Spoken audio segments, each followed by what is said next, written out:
I am going to talk about three stories. And the central part of it is the principles of Judaism. And I'm wrapping it with a story about myself and my own journey in Judaism, and then also Jewish holidays, which Linda just talked about.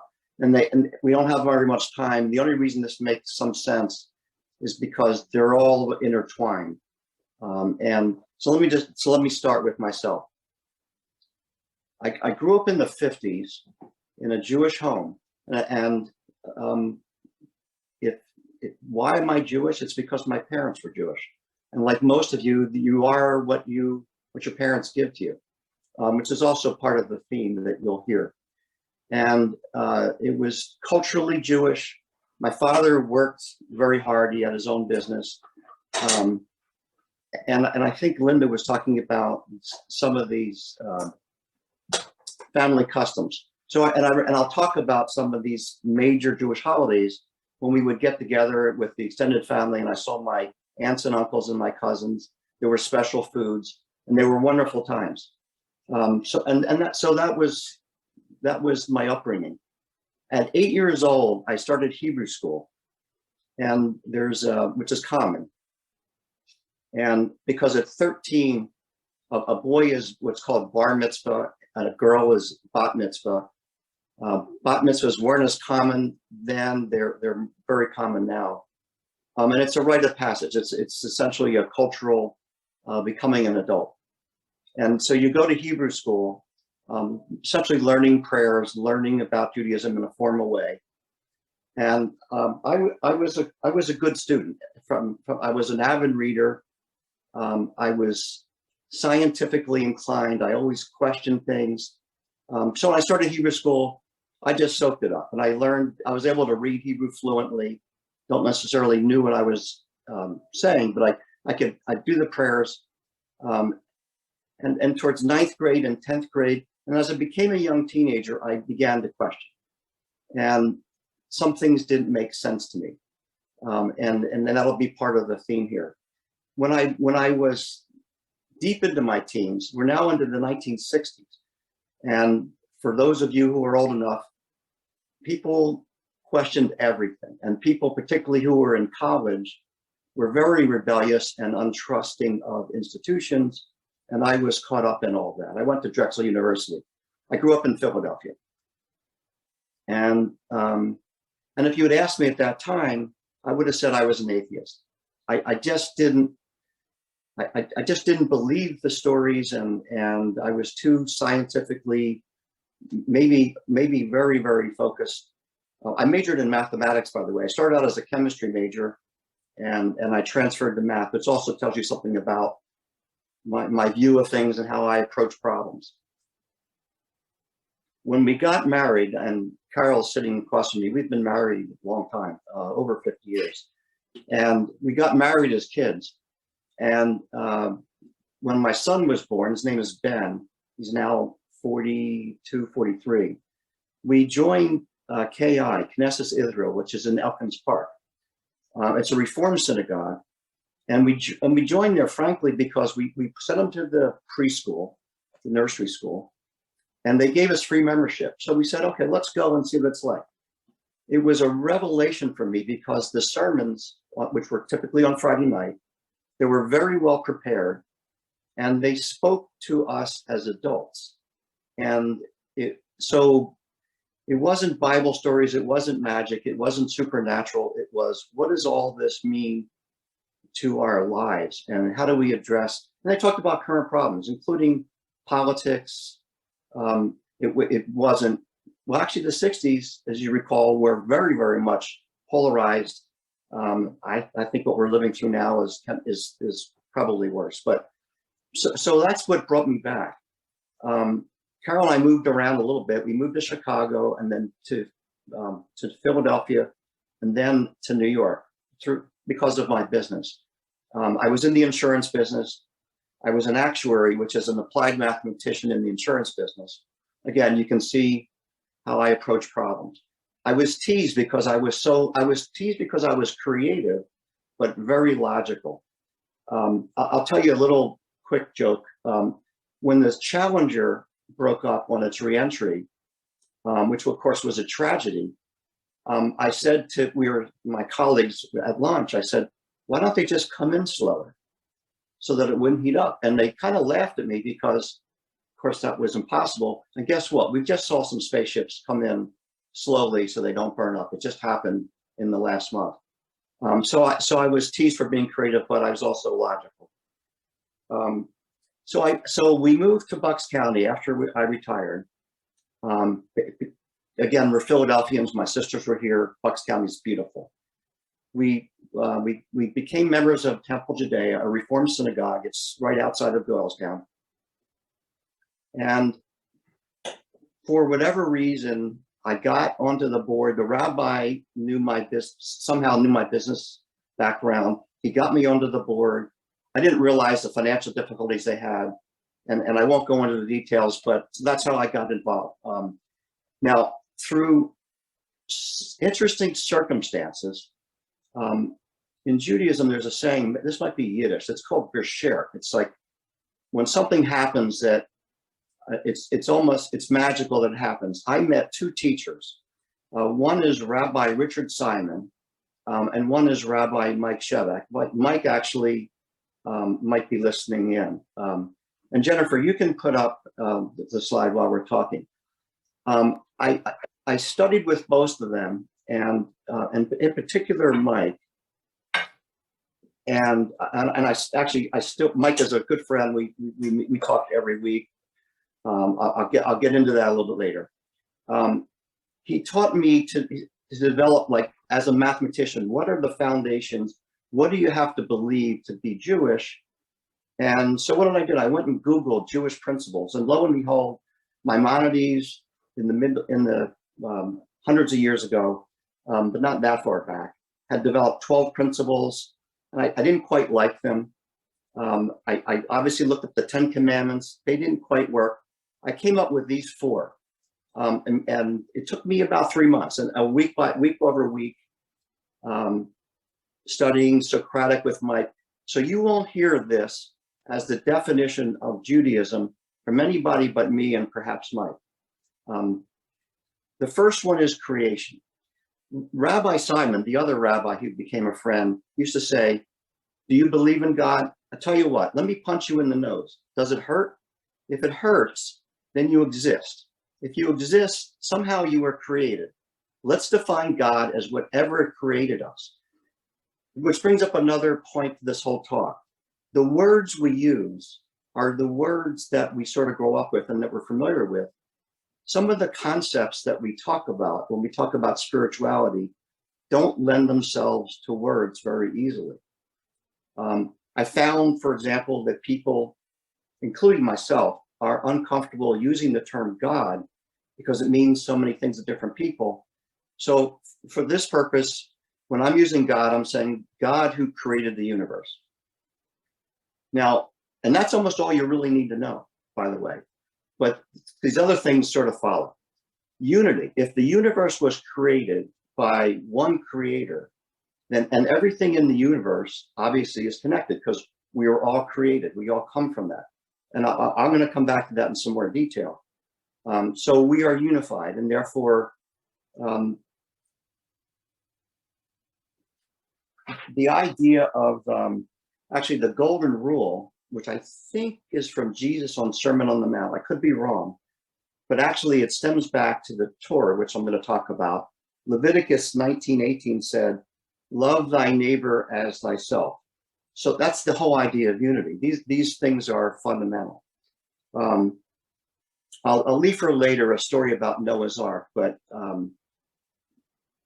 that's another example of basically a child Bible story, which is sort of magical. But if you really think about it in poetic terms, it's really all about unity. So the universe has everything in it. So it has good and it has bad. Good and God, basically almost the same word. Almost think of God as a contraction of good. Although if there's bad in the world, God created that also. History, the point that Richard Simon used to make is that ancient people Their brains were different. They had different experiences. They certainly didn't know the science that we know. And so they used different terms. And so the things that we read in our ancient literature has to be read in that concept, in that context, and give them credit for what they did. And we shouldn't use our current modern scientific standards to apply to somebody that wrote something 2,000 or more years ago. Next slide.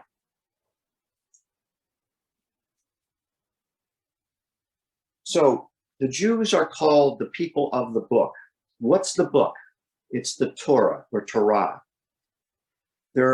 Sometimes it's called the 5 books of Moses. The books are, and you'll recognize these: Genesis, Exodus, Numbers, Leviticus, and Deuteronomy. Genesis is really a book about spirituality, and I'm going to talk about that as I go along. It's about connecting to something bigger than yourself. Exodus is really all about the 10 Commandments and freedom. The Jews they got out from slavery, but the main sort of takeaway from that book is we got the 10 Commandments at Mount Sinai. Numbers is about peoplehood, because here the Hebrews were traveling through the desert for 40 years, and it goes through battles and travels. It's really about a peoplehood. Leviticus is laws. Some people think it was written by the priests at the time. It's all the rules. So, and Deuteronomy takes place over a 1-month period, and it's all in the first person. It's Moses' farewell address. Moses knows he's not going to go to the promised land, into Israel or Jerusalem, and so it's really recapping everything that we've heard so far in the 4 books of Moses, and like I say, it's his last speech. So let's talk about Genesis. You can go to the next slide, Jennifer. The creation story, and this is a scientific view. The Big Bang was a phrase that was coined by Fred Hoyle in 1949, which actually is the year I was born. So, which is kind of another one of those kind of magical coincidences. When he coined the term Big Bang, it was derogatory. He didn't like the idea that science would say it wasn't a big explosion. He didn't like that idea. But over time, science came to believe that it was more descriptive than anything else, and so we refer to it as the Big Bang. Took place 13.8 billion years ago, call it 14 billion years ago. Now, in Genesis, it says, very first sentence, in the beginning, God said, let there be light, and there was light. God saw that the light and saw that it was good.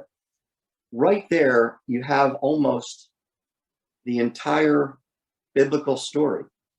God saw that, he said there was light. He didn't create it, he just said it. It was an idea. He didn't make it. He just said, let there be light. Light is energy. Light is energy. That just tells me I'm talking too long. Okay, so day 2. God separated the sky from water, which was below.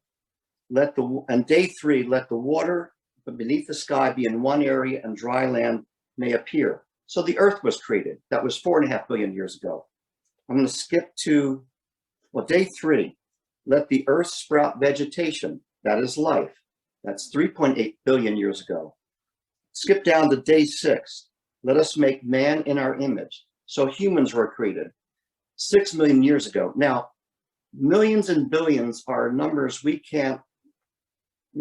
don't, it's hard to relate to.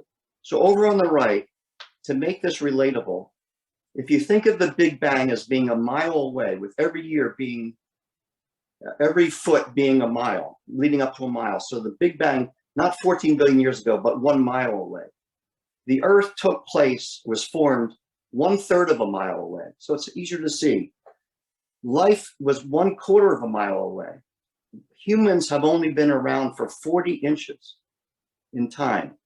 And Abraham, who was the first Jew, was 4,000 years ago. He was only that was only 1/100th of an inch.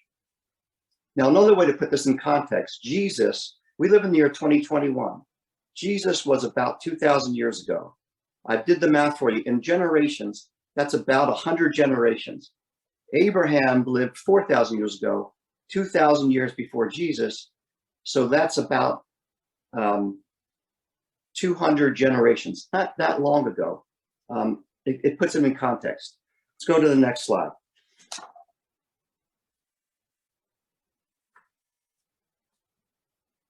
So the beginnings of creation and light and energy is what it's all about. Now, in the Jewish holidays, the most important Jewish holiday is Shabbat, or Sabbath. Father Thomas Cahill wrote a book, The Gift of the Jews, and he talked about the first major gift of the Jews was the Sabbath. And let me I have to circle back to Abraham. What was Abraham's insight? Abraham said that there must be something above everything else. At that time, you probably know the story, there was a God of the rocks and a God of fire and a God of water and so forth. And Abraham's idea was there has to be something that was above all this. So we called it like a king of all the gods. So in his language, that was a brilliant insight. And he's considered the first Jew. So my point is that Judaism is really all about recognizing that there was a creation. There was something that created it. We're just going to call that creator God. And from that, you get unity, you get good, and you get the whole idea of history. And everything else is really historical commentary. It all comes afterwards. So that and these holidays that I'm now talking about grew up as part of that history. Shabbat came much later than Abraham. Somewhere along the line, the Hebrews said, they weren't called Jews at the time, they were Hebrews. They said, just as God rested on the seventh day, we're going to rest. And the idea was to contemplate creation like God did. Stop working, look up from what you've been doing, and contemplate creation. And think about, just like we did at the beginning prayers here, think about what happened for the week behind that was good, and think about for the next week what we're going to do better. So now we come to Rosh Hashanah, which is Jewish New Year. There's actually 3 Jewish New Years. Rosh Hashanah is the Jewish New Year, and the purpose of it is to look at the year behind and think of it as a Jewish Thanksgiving. Yom Kippur, which happens 10 days later, is an all-day meditation, and it's really looking ahead to how to do better in the year going forward. When I talked to Ken Kaplan, he said, I don't like to call it a day of atonement, making up for my sins, but a day of at one-ment. In other words, being at one with God and thinking about creation and what we could do better.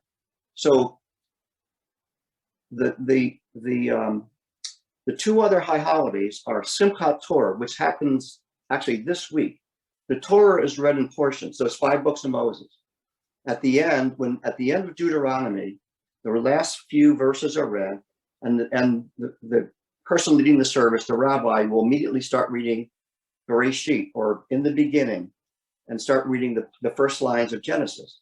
So the whole idea, and Simcha is in Hebrew means celebration. So Simchat Torah, celebration of Torah. That is like a new year for the Torah because we start over. The other new year is Shavuot, which happens in the spring, and that celebrates when Moses was given the 10 Commandments at Mount Sinai. And so those are all new beginnings. The other one we didn't talk about was Sukkot. Actually, Linda was mentioning that. That's happening now it's a harvest festival, and it's happening for a week. It takes place between Yom Kippur and Simchat Torah. So one after the other, you have these 4 holidays that are bracketed here. The other one we didn't talk about is Passover, which one you've heard about it. It happens around Easter time. The Last Supper, actually, if you look at Da Vinci's painting, it was a Passover Seder, and you'll see the traditional symbols of the Passover Seder on that table. And it's a celebration of Jews getting out of slavery. It's a celebration of freedom. So you can come back to me, Jennifer. So let me summarize. What are the ahas? Genesis chapter 1 is a brilliant insight. It's almost all you have to know about spirituality, in my opinion. And when you think about the Jewish principles that I laid out, if you just, the Big Bang was an awesome, almost, we could spend an hour talking about what it is. It's hard to wrap your mind around what it is. Everything came out of that, including our sun, including the earth. It all stemmed from the energy that came from the Big Bang, which was really light. Although in the first 200,000 years, it was so dense that light didn't escape. It was like a giant big black hole. Abraham's insight, there must be a God of all gods. So we shouldn't be so ashamed or embarrassed about saying the word God. God is the creator. And as a mathematician, you have to define what it is before you can decide whether it's true or not. So if there's a creation, then there's a God. So I couldn't say that 10 years ago. That this is an understanding that I came to relatively recently through these studies. The debate about Torah versus science or Bible versus science is silly. What Rabbi Simon taught me is the people that were writing this hundreds of years ago, thousands of years ago, were writing it with different language in a different context. They couldn't have known about the Big Bang. But if those verses from Bereshit or Genesis were so close to the Big Bang, the insight was uncanny. So to say that it was wrong because if you read it carefully, the stars came after the earth was formed, that's just getting hung up on details. The insight was brilliant. The insight of Abraham was brilliant. So what is religion? When we get to the rules, we get confused. When we get to the rules, what can you do or can't you do? What foods can you eat or not eat? Some people believe that on the Sabbath you have to rest so much that you can't drive a car or do any work of any kind because it's like work. The rules I think get in the way, whereas traditions are fun. They're what remind us of these things that our families taught us, that are handed down to us, and that connect us and shouldn't separate us. Christian traditions are different than Jewish traditions, are different than Islamic traditions, are different than Asian, Eastern religious traditions, but they're all fun family things and they're all part of unity. So my biggest takeaway is that I didn't learn about this until very late in life.